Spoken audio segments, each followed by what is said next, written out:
Sir నమస్కారం sir. నమస్తే అండి. సార్ రష్మిక మందన లీడ్ రోల్లో ది గర్ల్ ఫ్రెండ్ అనే ఒక సినిమా వచ్చింది. ఈ సినిమా మంచి బజ్ కూడా ఏర్పాటైపోయింది. చాలాసార్లు ఈ సినిమాలో రష్మిక పర్ఫార్మెన్స్ అద్భుతంగా ఉంటుందని, నేషనల్ అవార్డు కూడా వచ్చే అవకాశాలు ఉన్నాయని చెప్పేసి అల్లు అరవింద్ గారు కూడా మాట్లాడడం జరిగింది. సో ఆ రకంగా ఈ సినిమా మీద కొద్దిగా ఎక్స్పెక్టేషన్స్ అయితే క్రియేట్ అయ్యాయి. మరి ఎలా అనిపించింది ఈ సినిమా? మీకు ఎలా అనిపించింది? మీరు రివ్యూ ఏంటి సార్? అంటే తనకి అనిపించిన కథని రాసుకుంటూ వెళ్ళాడు ఆయన. అయితే ఆ సందర్భంగా కొంచెం సమాజాన్ని కూడా చదివి ఉంటే ఇంకొంత వివరంగానే స్క్రిప్ట్ తయారై ఉండేది. ఫోకస్డ్గా క్యారెక్టర్స్ మీద, అంటే ఒక 4-5 క్యారెక్టర్లు అనుకుని ఆ క్యారెక్టర్ల మీద ఫోకస్డ్గా వెడుతూ ఆ ఫోకస్ 2 క్యారెక్టర్ల మీద ఎక్కువ అవడం చేత మిగిలిన 2 క్యారెక్టర్లు కూడా అవుట్ ఫోకస్లోకి వెళ్ళిపోయి అలా నడిచింది ఆ సినిమా. దాంతో జనాలకి ఎందుకు ఇంత టైం తీసుకుంటున్నారు వీళ్ళు అనేటువంటి ఒక అభిప్రాయం కలుగుతుంది. అలా కాకుండా ఇంకా చాలా విషయాలు మాట్లాడాల్సినటువంటి అవసరం ఉన్న కథ అది. అంటే ప్రధానమైన పాయింట్ ఏంటంటే ఆడపిల్లలు వాళ్ళని, పురుషాధిక్య సమాజంలో ఉన్నాం మనం. ఈ పురుషాధిక్యత ఖచ్చితంగా ఉండి తీరాలి అని బలంగా కోరుకుంటున్నటువంటి మేల్ సొసైటీ బలంగా ఉన్నటువంటి ప్రపంచంలో బతుకుతున్నాము. ఈ విషయాన్ని ఏదో మేరకు మాట్లాడాలని అనుకున్నాడు ఆయన, రాహుల్ రవీంద్రన్. అనుకోవడం తప్పు కాదు కానీ గతంలో అంటే 90 దశకానికి ముందు కంటే కూడా ఇప్పుడు బాగా పెరిగింది ఇది. అంటే ఇలాగే ఉండాలి, ఆడపిల్లలు ఇలాగే ఉండాలి అనేటువంటి పరిస్థితి ఒకప్పుడు తక్కువ ఉండేది, ఇప్పుడు మరీ ఎక్కువైపోయింది. పర్టికులర్గా ఈ జనరేషన్ యూత్లో, మేల్ యూత్లో పర్టికులర్గా ఆడపిల్లల మీద కొంచెం వ్యతిరేక భావనలు విపరీతంగా పెరుగుతున్నాయి. ఈ పెరగటంతో వాళ్ళు ఏం చేస్తున్నారంటే, మనం సాంప్రదాయంగా ఎలా ఉండాలని చెప్పాయి మన ఆధ్యాత్మిక టెక్స్ట్ బుక్స్ ఇవన్నీ కూడా ఏం చెప్పాయి, మహిళ ఇలా ఉండవలెను అని చెప్పాయి. ఇలా ఎందుకు ఉండటం లేదు వీళ్ళు అని చెప్పి, నేను మా ఇంట్లో మా అమ్మని చూశాను, మా నాన్నని చూశాను, వాళ్ళు ఇలాగే ఉన్నారు, వీళ్ళు కూడా ఇలాగే ఉండాలి అని ఒక పిక్చర్ బ్రెయిన్లో ఫిక్స్ అయిపోయి వెళుతున్నారు. ఈ వెళ్ళటం వలన ఆడపిల్లలు చాలా సఫికేటివ్గా ఉన్నారు ప్రస్తుతం. ఉండటంతో పాటు రివోల్ట్ కూడా అదే లెవెల్లో తయారైంది. అంటే వాళ్ళు చాలా చూజీగా ఉంటున్నారు. ఇలాంటి వేషాలు చూసి ఈ వేషాలని ముందే గమనించి వీళ్ళని ఎలా అడ్డుకోవాలో అలా అడ్డుకునేటువంటి ప్రయత్నం పద్ధతిగా చేస్తున్నారు. అంతే తప్ప సరెండర్ కావట్లేదు. గతంలో లాగా సరెండర్ అవటం అనేది చాలా తగ్గిపోయింది.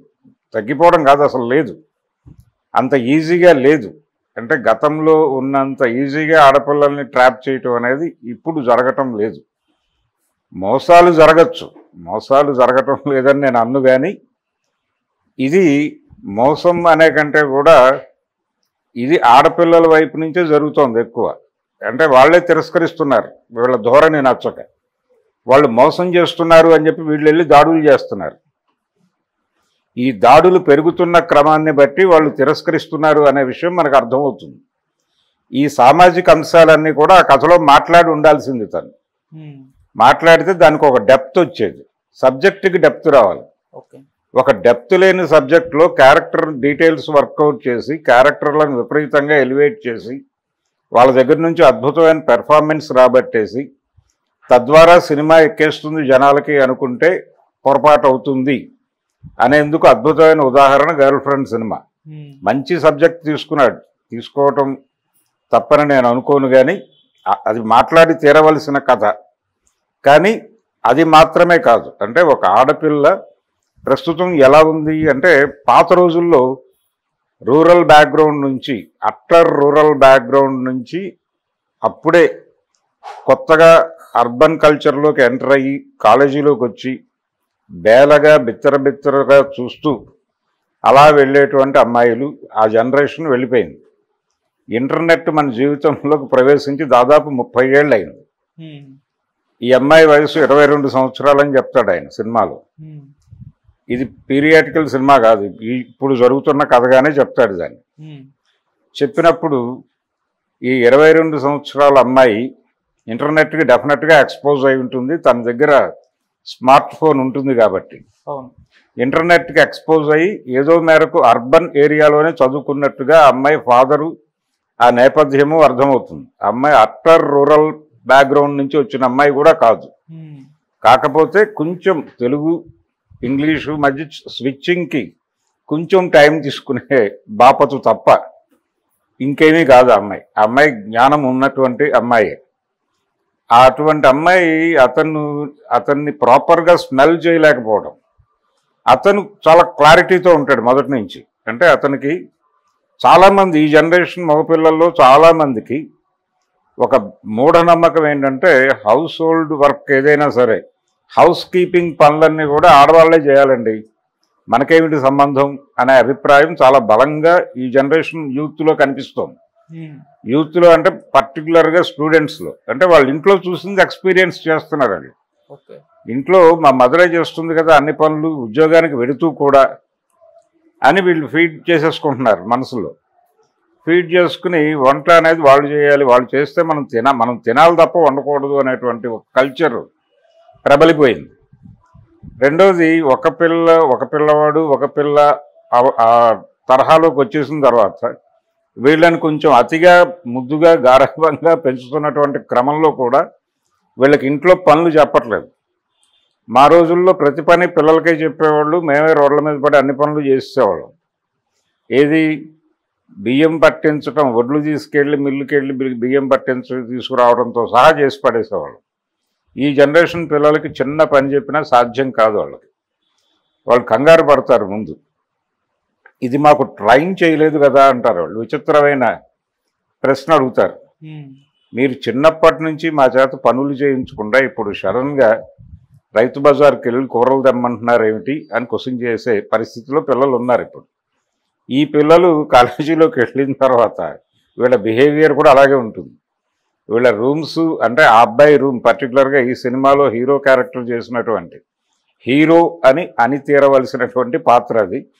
ఆ హీరో అనేటువంటి క్యారెక్టర్ చేసినటువంటి యాక్టర్ అతను చాలా బాగా పెర్ఫామ్ చేశాడు ఆ క్యారెక్టర్ని. దీక్షిత్ శెట్టి బాగా చేశాడు. అతను ఇంతకుముందు నానితో ఒక సినిమా చేశాడు దసరాలో, అది కూడా చాలా బాగా చేశాడు. ఈ సినిమాలో క్యారెక్టర్ని అర్థం చేసుకుని ఆ క్యారెక్టర్ని ఏ లెవెల్లో పోర్ట్రేట్ చేయాలో ఆ పద్ధతిలో చేశాడు. అందుకు అతన్ని అప్రిషియేట్ చేయాలి. అయితే ఇన్ ది సేమ్ టైం ఆ క్యారెక్టర్ డిజైనింగ్ మీద కూడా డైరెక్టర్ శ్రద్ధ పెట్టాడు. అలా వాడి రూమ్ చాలా గందరగోళంగా ఉంచుకుంటాడు. ఈ అమ్మాయితో ప్రేమలో అంటే ఈ అమ్మాయిని తన ప్రేమలోకి లాక్కున్న తర్వాత ఈ అమ్మాయి నా ప్రాపర్టీ అని అతను కాలేజీలో డిక్లేర్ చేస్తాడు. ఆ డిక్లేర్ చేయటం ఎలా జరుగుతుందంటే ఈ అమ్మాయికి ఇష్టమైనటువంటి సినిమా చూపించడానికి తన రూమ్కి ఆహ్వానించి ఆ ప్రయాణంలో మాట్లాడుతూ ఆ అమ్మాయిని కిస్ చేస్తాడు అతను. ఈ విషయాన్ని తనే ప్రమోట్ చేస్తాడు, ప్రచారంలో పెడతాడు. ఈ ప్రచారంలో పెట్టిన మరుక్షణం ఆ అమ్మాయి పట్టుకుని నాలుగు కొట్టి ప్రైవసీ మన ఇద్దరికీ సంబంధించిన విషయాన్ని మార్కెట్లో ఎందుకు పెట్టేవని కొట్టి ఉండాలి. ఈ జనరేషన్ అమ్మాయిలు అలాగే కొడుతున్నారు కూడా. కానీ ఈ అమ్మాయి అలా బేలగా ఉండిపోతుంది, మౌనంగా ఉండిపోతుంది. అమ్మాయికి అర్థమవుతుంది, తను సెన్స్ చేస్తుంది. నా ప్రైవసీని వీడు మార్కెట్లో పెట్టాడు అని ఆ అమ్మాయి అర్థం చేసుకున్నట్టుగా అమ్మాయి కళ్ళల్లో కనిపిస్తుంది. కానీ రియాక్షన్ ఉండదు తెర మీద. అంటే డైరెక్టర్ గారు నువ్వు రియాక్ట్ కావాలని చెప్పడు అమ్మాయికి. అందువలన అలా చూస్తుంది. కానీ నిజానికి ఆ నటించినటువంటి నటికి ఆ అభిప్రాయం కలిగి ఉండొచ్చు, ఇదేమిటి ఇంత బేలగా ఉంది పాత్ర అనిపించి కూడా ఉండొచ్చు. కానీ కమిట్ అయ్యాం కాబట్టి చేసేద్దామని చేసినట్టుగా ఉంది రష్మిక. సరే, ఏదేమైనప్పటికీ అలా మొదలవుతుంది ప్రయాణం. వీళ్ళది మొదలైన తర్వాత గ్రాంటెడ్గా తీసేసుకుంటాడు ఇతను. ఈ అమ్మాయి నా ప్రాపర్టీ అని డిక్లేర్ చేసేసి దాదాపుగా అర్జున్ రెడ్డి సినిమాలో కూడా ఈ ధోరణి ఉంటుంది. ఇది నా పిల్ల అని చెప్తాడు. ఇది నా పిల్ల అనే డైలాగ్ తప్ప మిగిలిన అభినయాలన్నీ ఉంటాయి ఇందులో.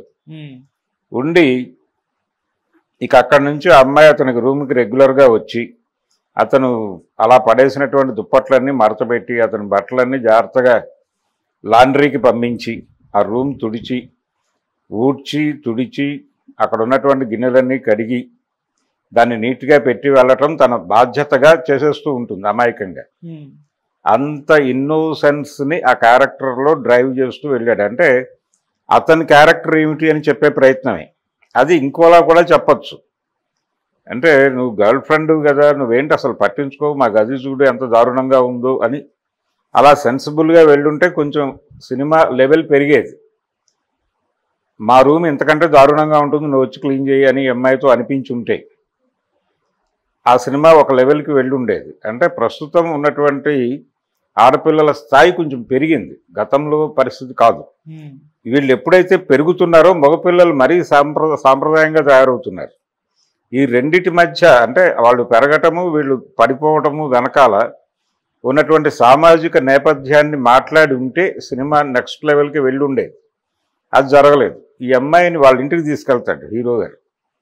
తీసుకెళ్తే అక్కడ హీరో గారి మదర్ కండిషన్ ఏంటనేది ఆ అమ్మాయి అబ్జర్వ్ చేస్తుంది, భయపడిపోతుంది. అంటే ఆ మదర్కి ఒక డైలాగ్ ఉండదు ఈ సినిమాలో, భయంగా ఉంటుంది. అంటే ఇంటికి భర్త యజమాని, భర్త చనిపోయిన తర్వాత కొడుకు యజమాని, మనకు సంబంధం లేదు. మనం ఆ రోజున ఈ రోజున కూడా బానిసలమే, బానిసగానే వ్యవహరించాలి తప్ప డైలాగులు చెప్పకూడదని ఎస్వి రంగారావు గారు చెప్తారు పాండవ వనవాసం సినిమాలో. ధిక్ బానిసలకింత అహంభావమా అంటాడు ఆయన.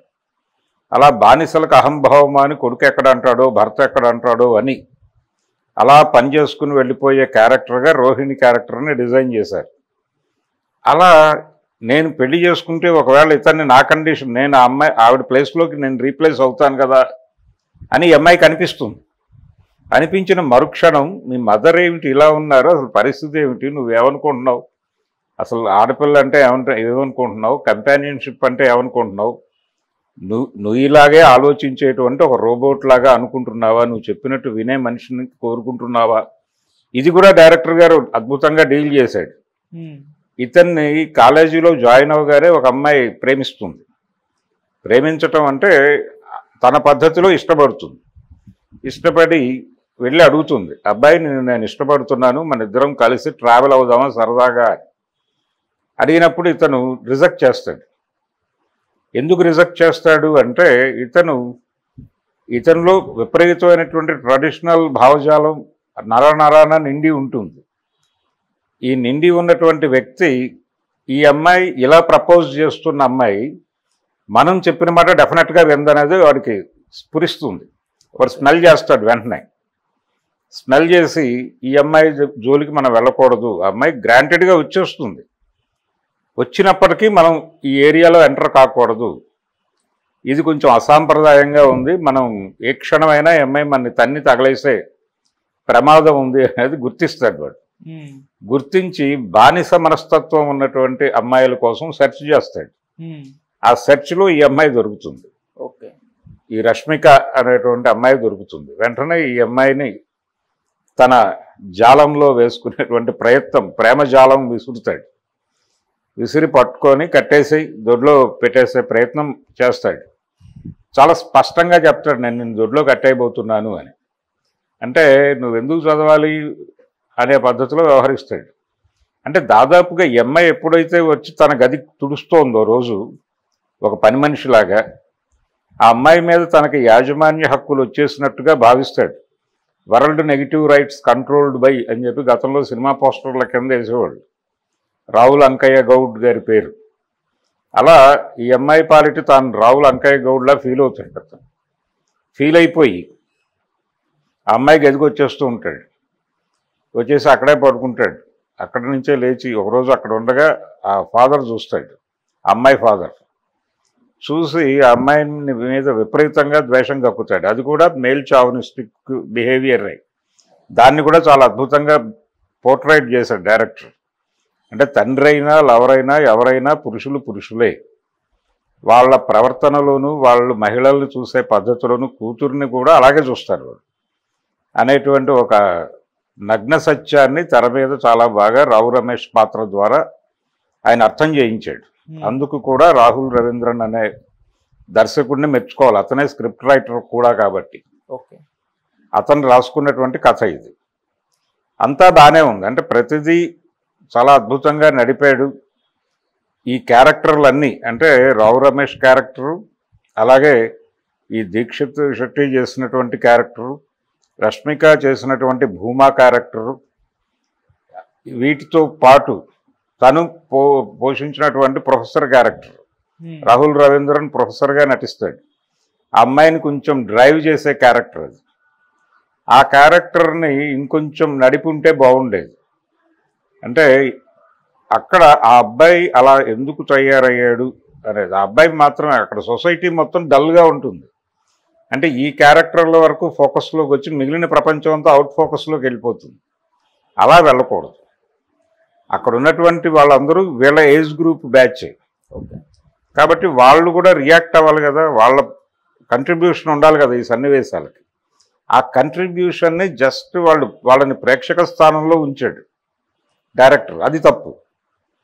అది కాకుండా ఈ అమ్మాయి ఈ సఫర్ అవుతోంది, ఆ సఫరింగ్ మీద అతన్ని సమాజం నిలబెట్టి ఉంటే, అంటే మహిళలు, మిగిలిన ఆడపిల్లలు, ఏంటి వాడి బిహేవియర్ ఏంటి, వాడిని అసలు నువ్వు ఎలా టాలరేట్ చేస్తున్నావు అని చెప్పి నిలబెట్టి కడిగేసేటువంటి పరిస్థితి, వాడికి జ్ఞాన ప్రసరణ గావించేటువంటి పరిస్థితి అట్నుంచి జరిపుంటే చాలా అద్భుతంగా ఉండేది.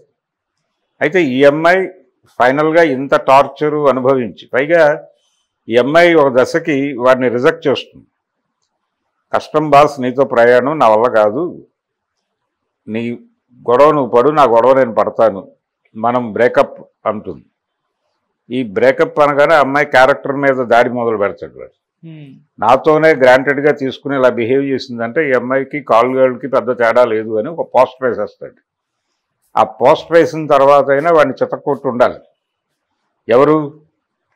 ఆ పోస్టర్ మౌనంగా చూస్తూ ఉండిపోతారు ఆడపిల్లలు. ఆ సీన్ తప్పు. వాళ్ళు వెంటనే వెళ్ళి రియాక్ట్ అయ్యి వాడిని కొట్టాలి. మాకంతా తెలుసు, కథ అంతా చూస్తూనే ఉన్నాం, రోజు ఇక్కడ జరుగుతున్న స్టోరీ ఇది, నువ్వు ఇలా బిహేవ్ చేయటం వెనకాల కారణాలు ఇవి అని చెప్పి వాడు 4 బ్యాజ్ ఉంటే, అక్కడి నుంచి కథ హైప్ అయి ఉంటే కనుక ఇంకోలా ఉండుండేది. మౌనంగా అమ్మాయి ఏడుస్తూ ఆ అమ్మాయిని, అంటే వాడిని ఇష్టపడినటువంటి అమ్మాయికి వాడు తెలుసు, వాడు తనని స్మెల్ చేసి భయపడి వదిలేశాడు అనే విషయం అమ్మాయికి తెలిసి ఈ అమ్మాయిని కొంత జ్ఞానపరిచే ప్రయత్నం చేస్తుంది. అంటే వాడు నీకు కరెక్ట్ కాదు, నువ్వు చాలా అద్భుతము, నీలో చాలా హిడెన్ టాలెంట్స్ ఉన్నాయి, అవన్నీ బయటకు తీసుకురావడానికి అది అవకాశం కల్పించడు. వాడు నిన్ను కట్టేసి దొడ్లో కట్టేద్దాం అనే ప్రయత్నంలో ఉన్నాడు. దయచేసి వాడి జోలికి వెళ్ళకు, వాడిని వదిలిపెట్టేయడం బెటర్ నువ్వు అని చెప్పి ఒక అడ్వైజ్ ఇస్తుంది. పైగా వాడిని నేను స్మెల్ చేశాను, వాడిని నేను ఇష్టపడ్డాను, వాడి దగ్గరికి వెళ్ళిన తర్వాత వాడి సినిమా నాకు అర్థమైంది, సో వాడి జోలికి వెళ్ళకు, వాడు చాలా దారుణమైన క్యాండిడేట్ అని చెప్తుంది. అయితే ఈ అమ్మాయికి అప్పుడు అర్థం కాదు. తర్వాత ఆ అమ్మాయికి సపోర్ట్గా నిలబడుతుంది. సినిమా అలా డ్రైవ్ అవుతుంది. ఫైనల్గా ఆవిడ వీడి దుర్మార్గాలన్నింటినీ మైక్ పట్టుకుని చెప్పేసి, అబ్బాయి నువ్వు ఏందైతే ప్రపంచానికి చెప్పదలుచుకున్నావో అవన్నీ నేను చెప్పేశాను, సో ఇక నువ్వేం చేస్తావో చేసుకో, నీ కర్మ అనేసి వదిలేసి వెళ్ళిపోతుంది. వెళ్ళిపోయి తన లైఫ్లో తను మూవ్ ఆన్ అయిపోయి ఒక హైట్స్కి వెళ్ళిపోతుంది. ఇది స్టోరీ. ఈ స్టోరీలో సమాజం పాత్రని, అలాగే ఈ రోజున పిల్లల బిహేవియర్లో వస్తున్న మార్పుల్ని, దీనికి సమాజం ఇచ్చినటువంటి కంట్రిబ్యూషన్ని కూడా కలిపి మాట్లాడి ఉంటే డెఫినెట్గా ఇది మంచి సినిమా అయ్యేది. ఇది నీడ్ ఆఫ్ ది అవర్ అంటారు జనరల్గా. ఈ టైంకి అవసరమైన సినిమా అది. ఈ సమయంలో అవసరమైన సినిమా చేశాడు అతను. ఆ అవసరమైన సినిమాని ఇంకొంచెం బాధ్యతతో గనక తీసుంటే, కొంచెం అధ్యయనం చేసి సామాజిక అధ్యయనము జరిపి సినిమా తీసుంటే ఇది డెఫినెట్గా బెటర్ సినిమా అయ్యేది. అది ఎప్పుడైతే ఆ కళ్ళజోడు వదిలేశాడో సినిమా నేరో అయిపోయింది. సినిమా నేరో అయిపోవడంతో కామన్ మ్యాన్కి అది రీచ్ అవడానికి, అంటే ఆ లోతులు తెలిసిన వాళ్ళకి ఎక్కుతోంది, కానీ ప్లెయిన్గా సినిమాగా చూసిన వాళ్ళకి అది లాగ్ అవుతోంది. అది ప్రమాదం. అందుకని ఇది ఒక మిక్స్డ్ రెస్పాన్స్ క్రియేట్ చేసింది, కానీ మంచి సినిమా, మంచి ప్రయత్నం జరిగింది, అంతవరకు అప్రిషియేట్ చేయొచ్చు. నిజానికి ఆ మధ్యకాలంలో ఇదే కథను రివర్స్లో చెప్పిన సినిమాలు పెద్ద హిట్లు అయినాయి. బేబీ, RX-100 అనేటువంటి సినిమాలు ఆడపిల్లలు పరమ మోసకారులు అనే పద్ధతిలో సినిమాలు తీసి వాళ్ళు హిట్ కొట్టారు. అంటే నిజానికి మేల్ యూత్ తాలూకా ఐడియాలజీ అదే. ఇప్పుడు ఆడపిల్లలు కడు దుర్మార్గులు అన్న పద్ధతిలో ఆలోచించడము, మాట్లాడటము, వ్యాఖ్యానించడం ఇవన్నీ చేస్తున్నారు. వాళ్ళకి ఆ సినిమాలు కనెక్ట్ అయిపోయి వాళ్ళ భుజాల మీద మోసి 100 కోట్లకి తీసుకెళ్ళిపోయారు ఆ సినిమాలు ఆ రోజుల్లో. మరి ఈ సినిమాని ఫీమేల్ యూత్ భుజానికి ఎత్తుకుంటారా అనేది ప్రశ్న. అలా ఎత్తుకోగలిగితే మంచి సక్సెస్ అవుతుంది ఈ సినిమా. ఓకే. అయితే డైరెక్టర్ ఆ క్యారెక్టర్ని ఎలా క్రియేట్ చేశాడు అనేది ప్రతి క్యారెక్టర్ని ఆయన ఏ పర్స్పెక్టివ్లో వెళ్ళాడు అనేది అర్థం చేసుకుని దాన్ని తెర మీద ఆవిష్కరించడానికి శాయశక్తులా ప్రయత్నం చేశారు.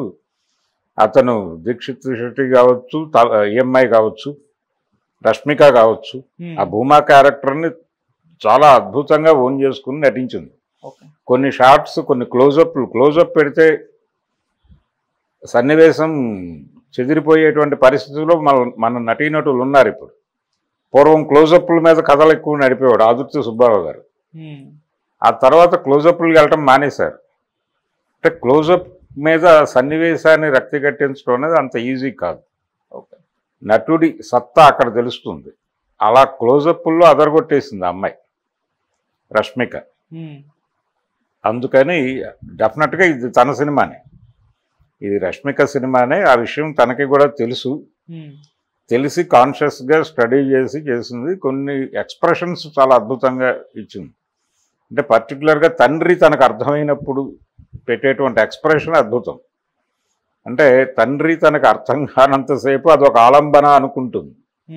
అబ్బబ్బే వీడు కూడా పురుషుడే, ఇది కూడా అంటపెట్టుకుని ఉండాల్సినంత సినిమా లేదు ఇక్కడ, మన కాళ్ళ మీద మనం నిలబడిన తర్వాత మాత్రమే వీడు అర్థం చేసుకుంటాడు తప్ప ఈ సినిమా ఇతంతో కష్టం అనే విషయం అర్థమైనప్పుడు, ఆ క్లారిటీ వచ్చిన తర్వాత ఆ అమ్మాయి పెట్టే ఎక్స్ప్రెషన్ చాలా అద్భుతంగా ఉంటుంది సినిమాలో. అది ఇంకోళ్ళ వల్ల అవుతుందని నేను అనుకోను. ఓకే. అంటే ఆ క్యారెక్టర్ని పూర్తిగా వంట పట్టించుకోవడం వలన వచ్చిన ఎక్స్ప్రెషన్ అది. బహుశా అరవింద్ గారు అది చూసే చెప్పుంటాడు, ఈవిడ జాతీయ స్థాయి ఉత్తమ నటి పురస్కారం అందుకునే అవకాశం ఉంది అని. అలా ఒక మంచి సినిమా, మంచి ప్రయత్నం, ఇంకొంచెం కృషి చేసుంటే ఇంకా గొప్ప సినిమా అయ్యి ఉండే అవకాశం ఉన్న కథని తన పద్ధతిలో తీసేసి మార్కెట్లో పెట్టేశాడు ఆయన. జనాల రెస్పాన్స్ ఎలా ఉంటుందో చూడాలి. Okay sir. రేటింగ్ ఎంత ఇస్తారు సార్? నేను ఈ సినిమాకి 3 ఇస్తానండి. Okay sir, thank you sir.